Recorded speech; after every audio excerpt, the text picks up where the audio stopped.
انسان سکون کی تلاش میں کیا کچھ نہیں کرتا۔ آج کل لوگ مری جا رہے ہیں کہ وہاں موسم کے لطف سے مالا مال ہوں۔ کوئی پربتوں کی کتاروں میں سکون تلاش کرتا ہے، کوئی عالی نصب کوٹھیوں میں سکون تلاش کرتا ہے، کوئی خوبصورت عورت کے پہلو میں سکون تلاش کرتا ہے، کوئی دولت کے انبار میں سکون تلاش کرتا ہے۔ اقتدار کی بچھی ہوئی مسندیں سکون آور سمجھی جاتی ہیں، لیکن پوچھ لو ان سب کو کہ سکون ہے؟ نہ عالی نصب کوٹھیوں میں سکون، نہ عظیم الشان بنگلوں میں سکون، نہ اقتدار کی بچھی ہوئی مسند پہ سکون۔ سکون بندہ وہاں سے ڈھونڈ رہا ہے جہاں سکون ہے ہی نہیں۔ کیسے سکون ملے گا؟ سکون باہر سے نہیں آتا، سکون کے سوتے تو اندر سے بوٹتے۔ وقتی طور پہ ان چیزوں سے کوئی تھوڑا سا دل بہل جاتا ہے، لیکن حقیقی سکون ان چیزوں سے نہیں ہے۔ اقتدار مل گیا، دولت مل گئی، شہرت مل گئی، عزت مل گئی تو وقتی طور پہ جو ہے وہ خوشی ہوئی اور اس کو بندہ باز کا سکون سمجھ لیتا ہے، لیکن وہ سکون نہیں ہوتا، وہ وقتی ایک مسرت ہوتی ہے جو ظاہر ہو جاتی ہے۔ سکون کے سوتے اندر سے بوٹتے ہیں۔ میں مثال دیا کرتا ہوں کہ جتنی مرضی بارش برسے، کبھی بارش کے پانی سے کنواں نہیں بھرتا۔ اوپر سے جتنی مرضی بارش آئے، وہ چند قطرے پانی کے کنویں کے اندر آ جائیں گے۔ کنواں کیسے بھرتا ہے؟ نیچے سے جو سوتے پھوٹتے ہیں وہی کنویں کو مالا مال کرتے ہیں۔ اسی طرح سکون کے سوتے باہر سے نہیں اندر سے پھوٹتے ہیں، اور وہ دل سے پھوٹتے ہیں۔ اس لیے فرمایا الا بذکر اللہ تطمئن القلوب، اگر سکون ڈھونڈتے ہو اس کا نام جپو، تمہارے دکھی دل کو قرار آ جائے۔ تو سکون اس کی یاد میں ہے، سکون اس کے ذکر میں ہے۔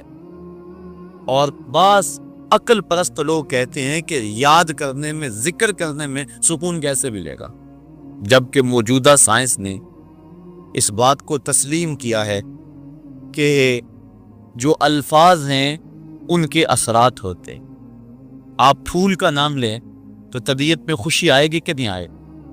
کسی اپنے عزیز دوست کا تذکرہ چھیڑ دیں، ماں کا تذکرہ چھیڑ دیں، باپ کی باتیں کرنے لگ جائیں تو طبیعت میں تسکین آئے گی۔ خوشبو کی باتیں چھیڑے تو ماحول میں ایک خوشبو پھیل جائے گی۔ لیکن اگر کسی قریء المنظر شخص کی بات چھیڑ دیں، کسی ظالم کا تذکرہ چھیڑ دیں، کسی قتل کی کہانی کو چھیڑ کے بیٹھ جائیں، ظلم، جبر اور بربریت کسی بات کو چھیڑ کے بیٹھ جائیں، اثرات اس طرح کے ذہن میں مرتب ہو گیا۔ کسی پرانے دکھ کی بات چھیڑیں تو ان باتوں میں وہ دکھ تازہ ہو جائے گا۔ کسی خوشی کا تذکرہ کریں تو چہرے پہ مسرت پھیل جائے گی۔ دکھ زیادہ ہو جائیں، بات مدینے کی چھیڑتے ہیں، دکھ دور ہوں گے کہ نہیں ہوں گے؟ حضرت شیخ شبلی علیہ رحمہ بہت بڑے بزرگ گزرے ہیں۔ آپ معارف اسم ذات بیان فرما رہے تھے کہ اللہ کا نام لینے سے دل میں سکون آتا ہے اور دل کی کیفیت بدلتی ہے، من میں اجالے اور روشنیاں پیدا ہوتی۔ ابو علی سینا جو اس دور کا بہت بڑا فلسفی تھا، وہ اس مجلس میں موجود تھا۔ وہ کہنے لگا یہ آپ نے عجیب بات کہہ دی، اللہ تعالیٰ کی ذات تو مؤثر ہے لیکن نام میں کیا رکھا ہے؟ ہمارے جو فلسفی حضرات ہیں وہ ہر چیز کی 4 شکلیں بیان کرتے، ہر شے کی 4 شکلیں ہیں، ایک شکل خارجی، ایک شکل ذہنی، ایک شکل کتابی اور ایک شکل لفظی۔ مثال کے طور پہ ہم آگ لفظ بولیں، ایک آگ تو وہ ہے جو باہر روشن اور جل رہی ہے، اس میں ہاتھ لگائیں گے تو جل جائے گا ہاتھ۔ دوسری آگ وہ ہے جو زبان سے لفظ آگ ہم بول رہے ہیں۔ تیسرا، جب لفظ آگ کہیں گے تو دماغ میں اس کا تصور آئے گا۔ اور چوتھا، کاغذ کے اوپر آگ چھاپ دیں، اس کی تصویر بنا دیں تو یہ شکل کتابی ہو۔ اس میں اصل شکل جو ہے وہ اس کی شکل خارجی ہے۔ اس طرح وہ فلسفی حضرات کہتے ہیں کہ ہر شے کی 4 شکلیں ہیں، حقیقی شکل شکل خارجی ہی ہوتی ہے۔ آگ کہنے سے ہونٹ نہیں جلے، کاغذ پہ آگ کی تصویر چھاپ دیں تو اس سے کاغذ جل نہیں جائے گا، آگ کا تصور کرنے سے ذہن جلے گا نہیں، لیکن وہ جو خارج میں آگ موجود ہے اس میں ہاتھ لگائیں گے، اس کے قریب جائیں گے تو ہاتھ بھی جلے گا اور آپ کو تپش و حدت کا احساس بھی ہوگا۔ تو وہ خارجی جو اس کی صورت ہے وہی اس کی صورت اصلی ہے، باقی اعتباری سے۔ تو وہ کہتے ہیں اللہ کی ذات تو مؤثر ہے، لیکن نام کہنے سے، نام لینے سے کیا ہوگا؟ تو حضرت شیخ شبلی علیہ الرحمہ نے ابو علی سینا کو سمجھایا کہ نہیں میاں، نام میں بھی اثر ہوتا ہے، نام میں بھی تاثیر ہوتی ہے۔ وہ کہنے لگا نہیں، مؤثر تو صرف صورت خارجی ہوتی، لہٰذا میں اس بات کو تسلیم کرنے کو تیار نہیں۔ ضد میں آ گیا، میں نے عرض کر دیا کہ بزرگوں کا ایک اپنا طریقہ ہوتا ہے۔ تو حضرت شیخ شبلی تھوڑا سا غصے میں آ گئے اور فرمانے لگے ابو علی سینا، میں تیرے سے کیا بات کروں، تو گدھا ہے۔ اس کے سرخیاں آ گئی چہرے میں، غصے سے لال بیلا ہو گیا۔ مجھے گدھا کہا؟ بڑی مجلس میں اتنا بڑا فلسفے کا امام، زمانہ میرے نام کا معترف، اتنی کتابیں میں نے لکھی۔ تو حضرت شیخ شبلی مسکرا پڑے، فرمانے لگے دیکھا نا، گدھے کے نام سے تیرے چہرے کا رنگ بدل گیا۔ تو کہا جب گدھے کے نام میں اتنا اثر ہے کہ تیرے چہرے کا رنگ بدل سکتا ہے، تو کیا اللہ کا نام لینے سے دل کا رنگ نہیں بدل سکتا؟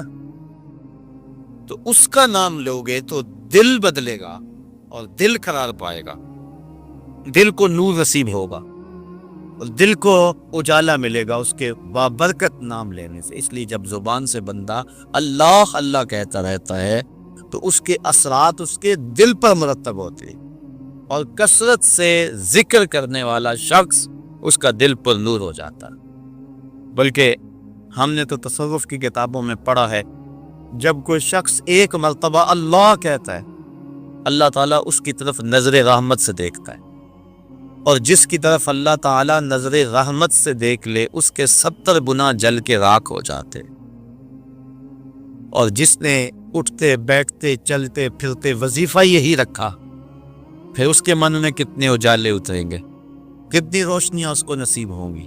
تو کہا یا ایھا الذین آمنوا اذکروا اللہ ذکرا کثیرا، اے ایمان والو اپنے رب کا کثرت سے ذکر کرو۔ اور میرے اور آپ کے آقا و مولا حضور نبی رحمت صلی اللہ علیہ وآلہ وسلم نے ارشاد فرمایا، اللہ کا ذکر اس انداز سے کرو کہ لوگ تمہیں مجنون کہیں یہ تو پاگل ہو گیا۔ بلکہ ایک روایت امام طبرانی نے بیان فرمائی ہے کہ اللہ کا ذکر اس طرح کرو کہ منافق تمہیں تانا دے کہ ریاکاری کر رہے، اس انداز کے ساتھ تم اس کا ذکر کرو۔ میرے حضور قبلہ عالم فرماتے ہیں، اٹھ دی بیندی ٹر دی پھر دی، ستے آنتے جاگ دی، نام جھپ دی روتے کھپ دی، ویخ سر اس راگ دی، نام جھپیاں قرب ملدا، نام دی کر پوری سان، شیشے بچ کستوری جے کر پھر ضرورت کاگ دی۔ تیرے تو سب کچھ اندر ہی رکھا ہوا ہے، تو ذرا غور تو کر، تفکر تو کر، ذرا اس کو آواز تو دیکھ کے دیکھ۔ تیرے من سے آوازیں نہ آئیں تو کہنا اندر بوٹی مشک مچایا اتے جان پھلن تے آئی ہو۔ تو نے در در کیا جانا ہے، سب کچھ تو تیرے اندر رکھا ہوا ہے۔ وہ کہتے ہیں ایک سنیارا کا بمبئی کا رہنے والا یہاں ہمارے نہیں لاہور میں آ گیا، پرانے دور کی بات ہے۔ اس کے پاس بڑے قیمتی موتی تھے، اس نے کسی مجلس کے اندر اپنے موتی کھولے اور ایک موتی کہنے لگا یہ شب افروز ہے، رات کو چمکتا ہے۔ جب اس نے سامان سمیٹا اور اٹھ کے جانے لگا تو ایک چور بھی اس مجلس میں بیٹھا ہوا تھا، کہنے لگا حضرت کہاں کے ارادے ہیں؟ کہا بمبئی جا رہا ہوں۔ کہا اس نے اتفاق، ارادے تھے میرے بھی بمبئی کے ہیں، چلو اکٹھے چلتے ہیں۔ وہ جوہری سمجھ گیا کہ یہ اصل میرا ہم سفر نہیں ہے، اس کا دل اس موتی پہ آ گیا ہے، لیکن وہ تھا بڑا سمجھدار۔ اس نے کہا آ جاؤ۔ سارا دن سفر میں رہے، جب رات کو سونے لگے تو اس نے اپنی قمیض یا واسکوٹ وغیرہ اتار کے جو ہے وہ لٹکا دی کسی چیز کے ساتھ۔ یہ اٹھا اور اس نے نظر بچا کے وہ قیمتی موتی اس کی جیب میں رکھ دیا اور خود بے فکر ہو کے سو گیا۔ یہ چور اٹھا، اس کا سامان ٹولتا رہا، لیکن موتی نہیں ملنا تھا، نہ ملا۔ صبح یہ اٹھا اور نظر بچا کے اس کی جیب سے موتی نکال کے اپنی جیب میں رکھ لیے۔ ناشتے پہ بیٹھے کہنے لگا، یار وہ تمہارے موتی کی رات کہیں چمک شپک نظر نہیں آئی؟ جیب میں ہاتھ ڈالا، کہا نہیں یار میرے پاس ہی تھا۔ بڑا حیران ہوا، میں نے تو جیب ٹٹولی ساری رات۔ اگلے دن اس نے سوچا چلو آج میں مزید کوشش کروں گا۔ اس نے پھر وہی کام کیا، نظر بچا کے اسی کی جیب میں رکھ دیا۔ وہ ساری رات ڈھونڈتا رہا، موتی نہیں ملنا تھا، نہ ملا۔ صبح نظر بچا کے اس نے اپنی جیب میں رکھ لیا۔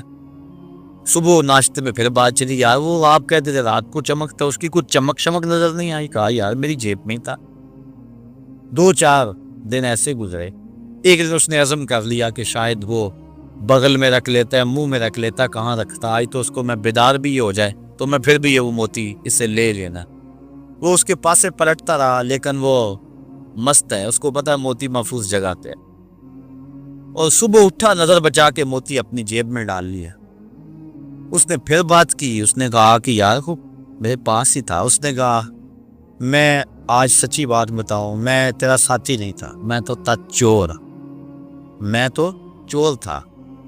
اس موتی کی غرض میں تیرے ساتھ ہو لیا تھا، لیکن آپ تو میرے بھی استاد نکلے۔ میں نے بڑی محنت کی، مجھے 3 دن ہو گئے موتی نہیں ملا۔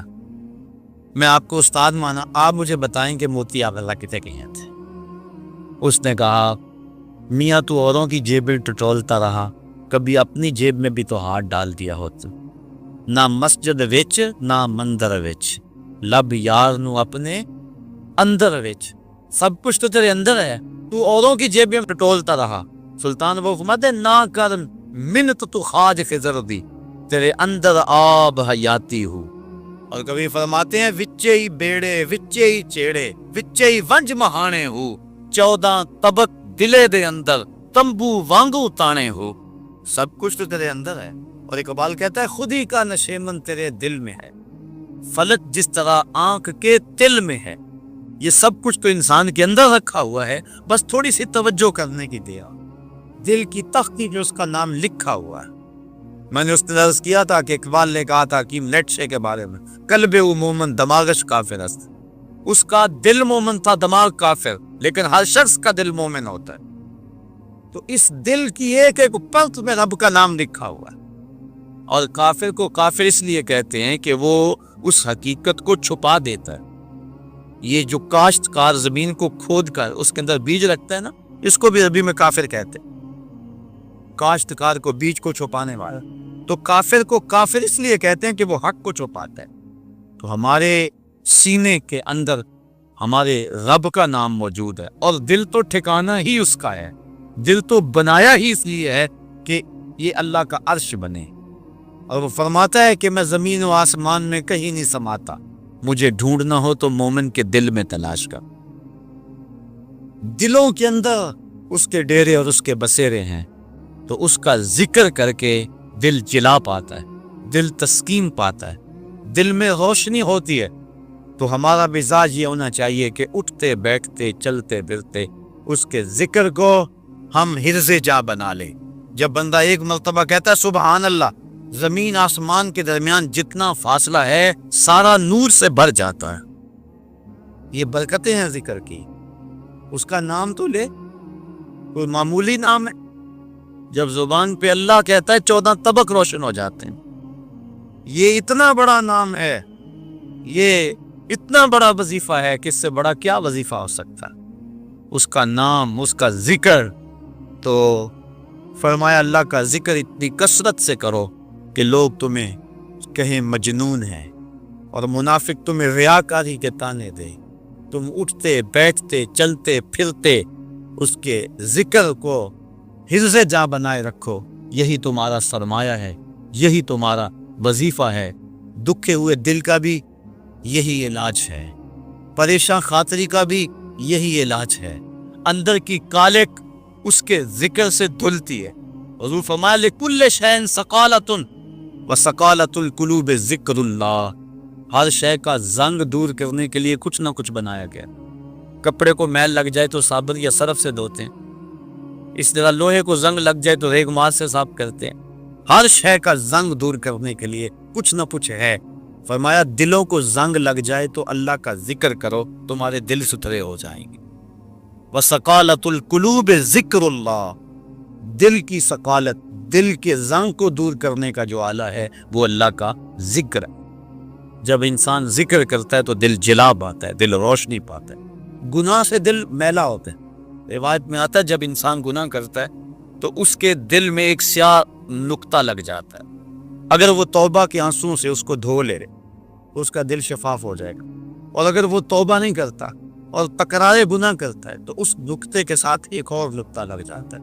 وہ غیر مرئی نقطہ ہے، ہم اپنی آنکھوں سے نہیں دیکھ سکتے، لیکن وہ دل کے اوپر پھیلتا چلا جاتا ہے. گناہ پر گناہ اس کے دل کو سیاہ کر دیتا ہے. پھر ایک ایسا موقع بھی آتا ہے کہ اسے بدی اور نیکی میں تمیز ختم ہو جاتی ہے. یہ شخص پکا نمازی ہو، نماز چھوٹ جائے اس کی تو اس کی زندگی میں جو چین ہوتا ہے وہ لٹ جاتا ہے. جتنی دیر تک نماز پڑھ نہیں لیتا اتنی دیر تک اسے سکون نہیں آتا. جس شخص کے ضمیر پر ظلم کا داغ نہ ہو، وہ کسی کو گالی بھی دے بیٹھے تو خود پریشان ہو جاتا، کسی کو تھپڑ بھی مار بیٹھے تو خود پریشان ہو جاتا. جتنی دیر تک اس سے معذرت نہیں کرتا اسے سکون نہیں آتا. اسی طرح اللہ تعالیٰ نے یہ دل کو پاک پیدا کیا، یہ ہم نے آپ اس کو گندا کیا. نفس پلیت پلیت چا کیتا اساں اصل پلیت تا نہ سے.